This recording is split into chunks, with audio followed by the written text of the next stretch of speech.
ọ̀rọ̀ yẹn ti ń dojú ẹ̀ báyìí gbẹ̀gẹ̀dẹ̀ ti ń gbiná gbangba ti ń dẹkùn báyìí kedere ti ṣetán tó fẹ́ bẹ̀ wò ẹ̀yin Christian leaders wa nílẹ̀ káàárọ̀ oòjíire ẹ ṣé ìsìn ni mo mọ̀ wípé yes a ní yín ìsìn la mọ̀ wípé a ní bàbá kan bàbá ra tọmọ yìí ọmọ Daddy Adeboye ẹ ṣé gbogbo ọmọ káàárọ̀ oòjíire ẹ jẹ́ a máa dúpẹ́ lọ́wọ́ Daddy Adeboye bàbá mi Oyedepo ẹ ṣé Daddy Kumuyi àti gbogbo ẹ̀yin Christian leaders ní káàárọ̀ oòjíire ẹ ṣé nísìn la ṣe mọ̀ wípé ẹ̀mí àwọn aráàlú ó jẹ́ iyebíye lọ́dọ̀ yín nísìn la ṣe mọ̀ wípé lótìtọ́ àti lódodo ẹ ní ìfẹ́ ìran ọmọ Yorùbá ẹ ní ìfẹ́ ìran everybody ẹ fẹ́ kíkú pa anybody àti Yorùbá àti the whole Nigerians ìsìn tẹ́tí speak out ọ̀rọ̀ ti jáde káṣẹ kó tẹ̀lé ni àwọn Christian leaders wa o nílẹ̀ káàárọ̀ oòjíire wọ́n ti bá bàbá Tinubu sòótọ́ ọ̀rọ̀ wọ́n ní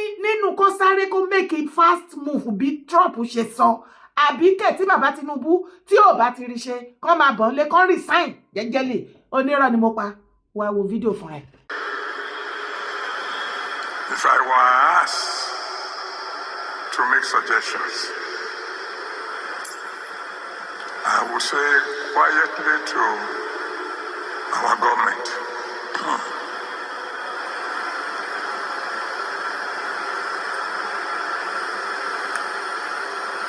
move fast.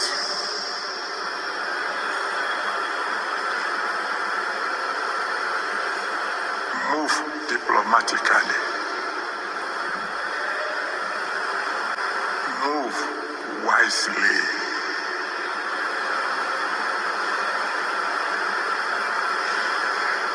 Find a way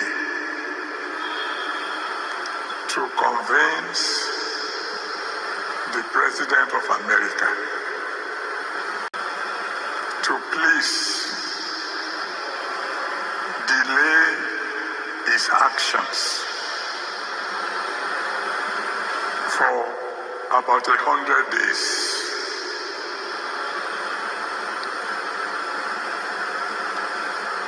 And then come home.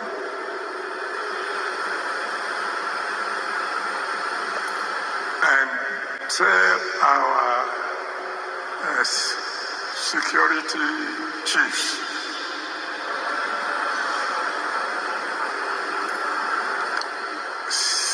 get rid of these terrorists within 90 days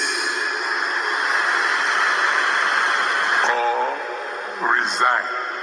You ask my children. Nǹkan tí ìwọ àtẹ̀mí ti ń dúró dè láti jọjọ́ yìí àwọn òótọ́ ọ̀rọ̀ ta fẹ́ káwọn àgbààgbà ilẹ̀ káàárọ̀ oòjíire kó máa bá bàbá Tinubu sọ òun ló délẹ̀ ní 10 minutes yìí o gbogbo wa àríbi sásí ṣe ti rí bó ti ń dójú ẹ̀ gbàgbà ti ń dẹkùn báyìí kedere ti ṣetán tó fẹ́ bá wa bẹ́ẹ̀ wò ẹ̀yin tẹ́ bá wá súnmọ́ bàbá Tinubu ẹ yé tàn wọ́n mọ́ ẹ má jẹ́ kí bàbá Tinubu kó wa sínú ìparun ṣé nítorí pé ti darúgbó àwa sì yọ̀ǹgì ní àwọn ọmọ wa ńkọ́ bàbá Tinubu ẹ ṣọ́ra yín o ẹ jọ̀ọ́ ẹ bá wa mú ọ̀rọ̀ yìí kẹ́ lọ bá wa jù fún bàbá Tinubu ohun tí bàbá Adeboye sọ́nbì kí ni ìwọ náà rí sí wọ́n ní kí bàbá Tinubu ẹ rí pé wọ́n dárúkọ wọn gọ́ọ̀mẹ̀ntì Nàìjíríà náà dárúkọ wọ́n ní advice wọn ní pé kí bàbá Tinubu ṣe kí ni kí wọ́n move fast kí wọ́n dé act fast kí dẹ̀ ni President Trump sọ wọ́n ní kí Nigeria government kó move faster káwọn tó dé kẹ́ ẹ ti gbé ìgbésẹ̀ mo dẹ̀ ń sọ fún yín lógúnlógún lọ́gbọ̀lọ́gbọ̀ bàbá Tinubu àtẹ̀yìn bọ́ìsì wọn action ní the whole wide world ń dúró dè nínú gọ́fìmẹ̀ntì yín bàbá Tinubu ta ló ń tì yín tẹ́ẹ̀mí tó kàn ní ọ̀rọ̀ yín torí mi ò mọ̀ ok wọ́n ní kẹ́ ẹ act fast ìgbà yẹn lẹ́sẹ̀ṣẹ̀ wá gbẹ́sẹ̀ lẹ́sẹ̀ ẹ wá lọ ń ṣe peace meeting lẹ́lọ́run hó meeting pẹ̀lú Sultan of Sokoto the Sultan of Sokoto wà àbẹ́yìn ẹ fẹ́ sọ pé ẹ gbọ́ pé ó wà lára àwọn terrorist leader ó ní gúrùpù tiẹ̀ tó fi ń terrorize tó fi ń gba ransom torí owó torí Islamic Sultan of Sokoto wà lára àwọn tó fẹ́ Islamize Nigeria by fire by thunder he was not one of them ní north leader tó jẹ́ wípé ó ń defend àwọn terrorists náà ṣé àsìkò ilé yẹ kọ́ lọ rí yín kẹ́sẹ̀ máa lọ sọ́dọ̀ wọn kẹ́ máa gbé kúbẹ́kúbẹ́ kiri kí lẹ̀ ń wá kiri ṣé ọ̀rọ̀ ò fẹ́ yé yín mọ́ ni bàbá Tinubu torí ọ̀rọ̀ yóò yé wa mọ́ ẹ ṣáà fẹ́ kí Trump kó wá kógun ja ilẹ̀ Nàìjíríà bí kò sí wàhálà. ṣe bí gbọ́ nǹkan tí bàbá Adébóyè sọ báyìí wọ́n ní ẹ tètè act fast kí dẹ̀ ni President Donald Trump sọ wọ́n ní wọ́n fún yín ní short period kẹ́ move faster káwọn tó wá strike kẹ́ gbé ìgbésẹ̀ and the whole wide world are watching you ká ti ẹ̀gbọ́n kankan pé yes ẹ bẹ̀rẹ̀ láti ibì kan títí dìsín kò sí nǹkan kan tẹ́ ṣe o tó já sí wípé ẹ̀ ń díẹ̀ ìjọba Trump àbí pé kó máa bọ̀.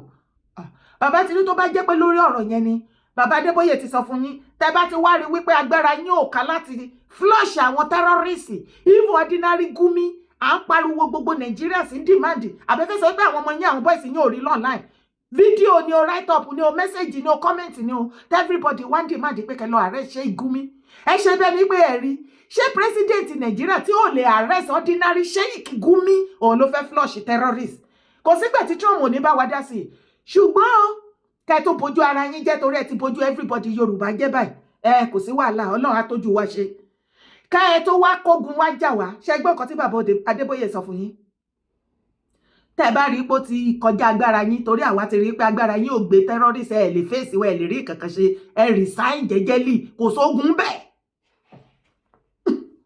bàbá Tinubu ẹ resign jàre ké sí mi ké jókòó ké má padà bọ̀ lé torí ó ti ṣóòjù ìgbàrọ̀ tó wà lẹ́yìn kò síbi tó gbà yé yín mọ́ agbára yín ò ká kankan ṣe wá ti èrí stage tá a wà yìí ó ti jẹ́ kí gbogbo Nigerians both home and abroad realize wípé bíi puppet ní gbogbo ẹ̀yin president tẹ̀ ló ń jẹ ní Aso Villa àwọn tó jẹ́ president tán ní Nàìjíríà gangan àwọn Gumi ni ẹ̀yin tẹ́ ẹ̀ pera yín president ẹ̀ páàkì báyìí ibẹ̀ ni kọ́kọ́ là ń lọ ọ̀rọ̀ yẹn ti di woro sí woro. Can youth back Trump land intervention demand tough action from Tinubu? Àwọn Christian Association of Nigeria Youth Wings wọ́n ti support Trump intervention nínú Nigeria o tó já sí pé kò sẹ́nibọ̀dì tó lè stop ẹ̀. Wọ́n dẹ̀ wá ṣe kí ni wọ́n demand fún tough action lọ́wọ́ bàbá Tinubu. Ariwo wo ni mo ti pa láti jẹta? Bàbá Tinubu action ni the whole wide world ń dúró dè tẹ́ ẹ̀ bá rí iṣẹ́ kúrò jáde ẹ kúrò ibẹ̀ ni kọ́kọ́ là ń lọ ẹ wá wo the same country tí bàbá Tinubu lọ ń bá Sultan tó lọ ń ṣe peace meeting pẹ̀lú Sultan ìkan lára àwọn terrorist leader tó terrorize Nàìjíríà tó wà bold enough láti wá ṣe fídíò tan kámẹ́rà sójú láti máa address Trump ẹ jẹ́ àwo fídíò. Ladies and gentlemen, my name is Comrade Mohammed Ali Ringil, an ex-security expert.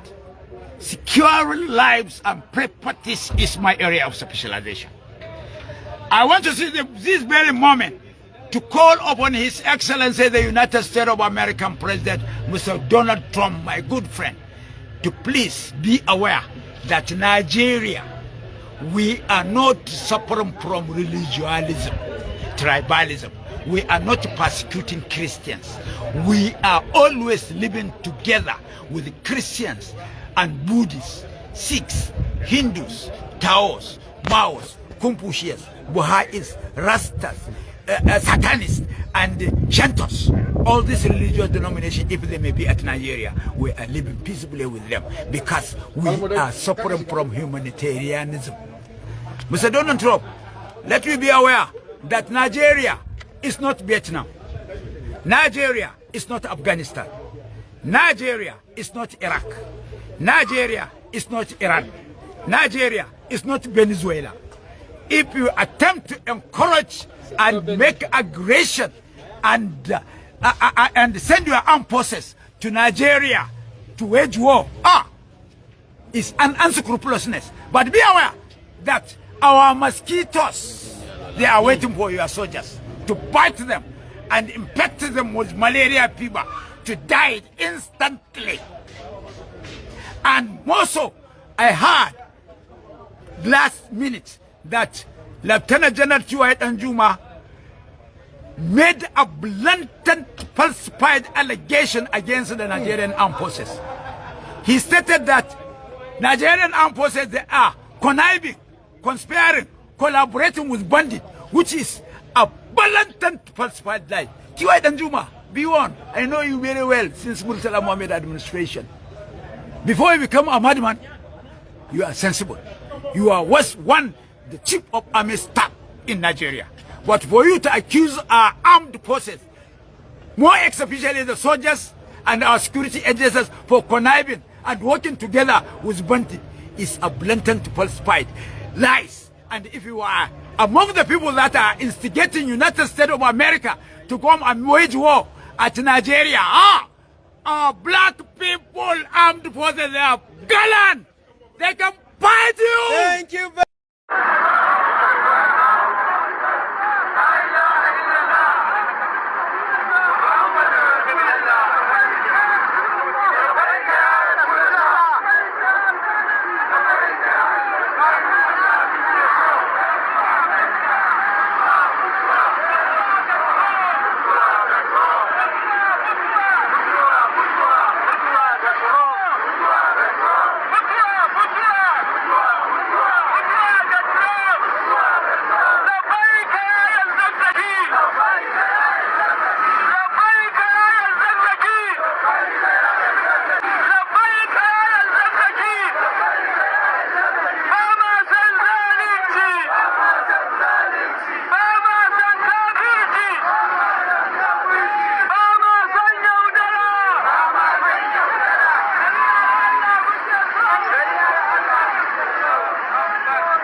èèyàn ti rí ṣe rí bóyá ń lọ ṣe rí wípé tẹ́rọ́rìsì tí nàìjíríà gọ́ọ̀mẹ̀ntì sọ pé àwọn ò mọbi tí wọ́n wà, àwọn ni wọ́n ṣáná sí tẹlifóònù wọn tó ń àdírẹ́sì president Trump yẹn o. Bàbá Tinubu, ẹ̀yin kọ́ ni pírẹsidẹ́ǹtì, tẹ́rọ́rìsì ni pírẹsidẹ́ǹtì wa, ẹ lọ wábi jókòó sí. Bàbá Tinubu, ẹ má bọ̀ lé. Yorùbá nation wọ́n nù yín. Èmi personally máa padà lọ wá àwọn fídíò yẹn tí mi bá ti delete wọn torí gbogbo kinní tó bá ti kún. Mo pariwo tó mo ní bàbá kò sí nǹkan tẹ́ máa rí ṣe, àwọn nọ́dá náà ò nígbà kẹrí kinní yẹn ṣe ẹ̀kọ́ fẹ́ lọ waste time ni. Ẹ máa bọ̀ kẹjẹ́ ká kúkú sọ̀pá sílùú ká fàlùyà this time around. Ẹ̀yin àgbààgbà tẹ́ ní rọ́, ọmọ ẹni ò ń ṣèdí bẹ̀bẹ̀rẹ̀ gbogbo ẹ̀, ṣé ó ti wá iṣẹ́ ti ìdí bẹ̀bẹ̀rẹ̀ báyìí, ṣé ó ti dójú ẹ̀ báyìí, ṣára yín ti balẹ̀, kò sí wàhálà. Ẹ dẹ̀ máa wá wo ọ̀rọ̀ yìí o, kó tó di pé President Trump wọ́n sọ mẹ́sẹ̀jì yẹn síta àti àwọn lawmaker wọn ní US House ńbẹ̀. Láti bí ọjọ́ mẹ́ta ni ìjà yẹn ti ń ṣẹlẹ̀ láàrin wọn àti àwọn Islamic leaders ní North náà ti ní problem pẹ̀lú Trump. Wọ́n ti ń ṣe fáfà kó tó wá bọ́ síta. Kí ni nǹkan tí President Trump sọ? Wọ́n bá àwọn Islamic leaders sọ̀rọ̀ wípé kí wọ́n lọ eradicate, kan stop anything Sharia ní Nàìjíríà. That was all. Wọ́n ní kí wọ́n stop láti máa practice Sharia. Àwọn Christian leaders ní North bá fà akẹ́kọ̀ọ́ rí pé láyé àwọn ò ní stop Sharia. Òun ni Trump ṣe wáyé pé òkè tó bá jẹ́ pé bẹ́ẹ̀ ni ṣebí Sharia yẹn lẹ fi ń pa àwọn innocent soul. Abẹ́ Sharia lẹ sá sí tí swap tí gbogbo ẹ̀ wà, Boko Haram, Lakurawas, wúlúwúlò at everything. Okay, àwọn kúkú ń bọ̀ wá bá yín ṣe. Òun la fi débi tá a dé lé nìyí o. Òun la fi débi tá a dé yìí o. Bàbá Tinubu, ọ̀rọ̀ yẹn ó ti kọjá agbára yín. Ẹ máa bọ̀ nlé, ẹ fi tìjú kárùn. Ẹ jẹ́ adé ọ̀dọ̀ àwọn youth wings wa. The youth wings of the Christian Association of Nigeria on Saturday threw its weight behind United States President Donald Trump's claim that Christians are being systematically targeted and killed in Nigeria.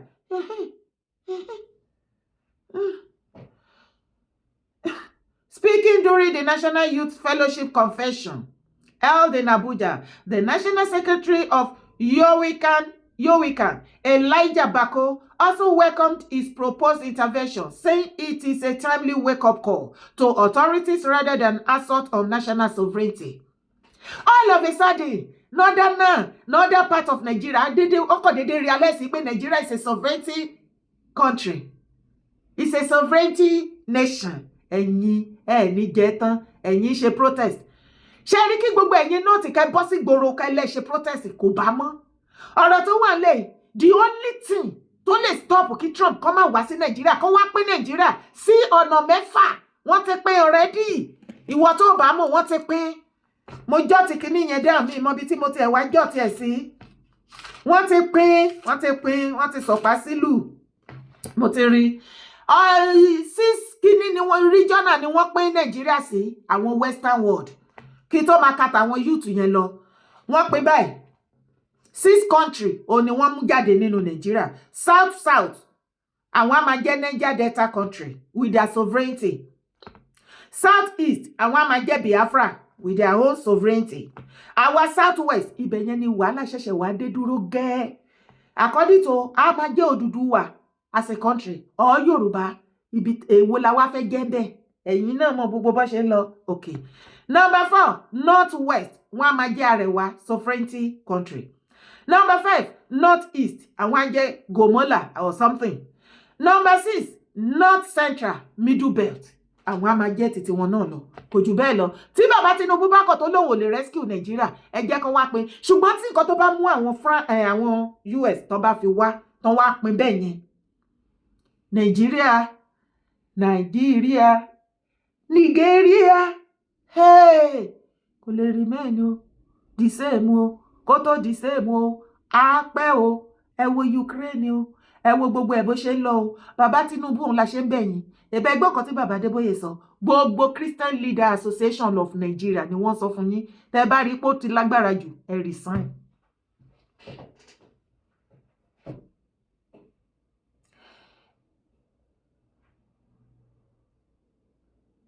Bako lamented that the wave of killings, kidnappings, the razing of churches, and forced displacement of Christian community in part of the North and Middle Belt had reached what he called a breaking point. Quoting the 1999 Constitution, Bako reminded political leaders that the security and welfare of the people shall be primary purpose of government, insisting that the reality on the ground suggests the opposite. Killing, kidnappings, and destruction of communities have become daily occurrences while those responsible walk freely. Despite overwhelming evidence of targeted attacks against Christian community, the government action remained weak or non-existent. He said, Baba Tinubu, the whole Nigeria Christianity unite. Ṣé mọ̀ pé ìyàwó yín ìkan lára wọn ni?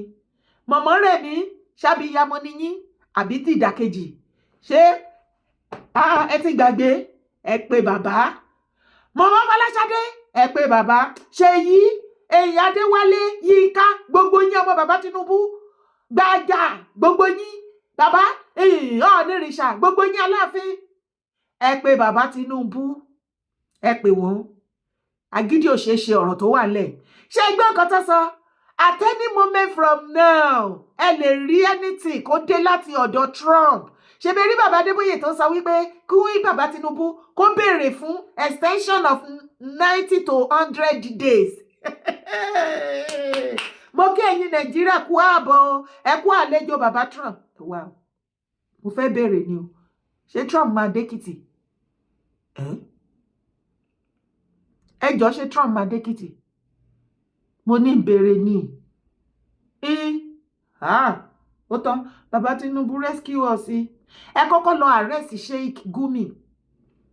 Ìkejì tí máa wá sọ kí tó máa lọ. Mo demand fún support gbogbo ẹ̀yin ọmọ Nàìjíríà both home and abroad.